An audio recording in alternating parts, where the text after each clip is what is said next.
DRDOने कोणत्या प्रोजेक्ट अंतर्गत it LDH-CM missile विकसित केली आहे?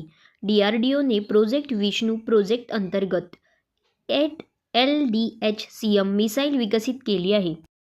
युनेस्कोच्या क्रिएटिव्ह सिटी ऑफ गॅस्ट्रॉनॉमीसाठी भारतातील कोणत्या शहराला नामांकित करण्यात आले आहे?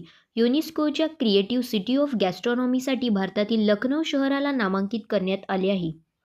आंतरराष्ट्रीय विद्यापीठाचे भारतातील पहिले शैक्षणिक हब कोठे स्थापन करण्यात येत आहे? आंतरराष्ट्रीय विद्यापीठाचे भारतातील पहिले शैक्षणिक हब नवी मुंबई येथे स्थापित करण्यात येत आहे. महाराष्ट्र सरकारतर्फे घेण्यात येणारे चौथे विश्व मराठी संमेलन कोठे होणार आहे? महाराष्ट्र सरकारतर्फे घेण्यात येणारे चौथे विश्व मराठी संमेलन नाशिक येथे होणार आहे. 16 वर्षाखालील आशियाई रँकिंग लॉन टेनिस स्पर्धा कोठे पार पडली? 16 वर्षाखालील आशियाई रँकिंग लॉन टेनिस स्पर्धा जयपूर येथे पार पडली. राष्ट्रपतीच्या ADC बनणाऱ्या पहिल्या महिला नौदल अधिकारी कोण आहेत?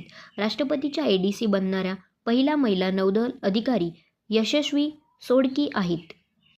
ऑपरेशन रायझिंग लायन कोणत्या देशाने सुरू केले आहे? ऑपरेशन रायझिंग लायन इस्रायल देशाने सुरू केले आहे.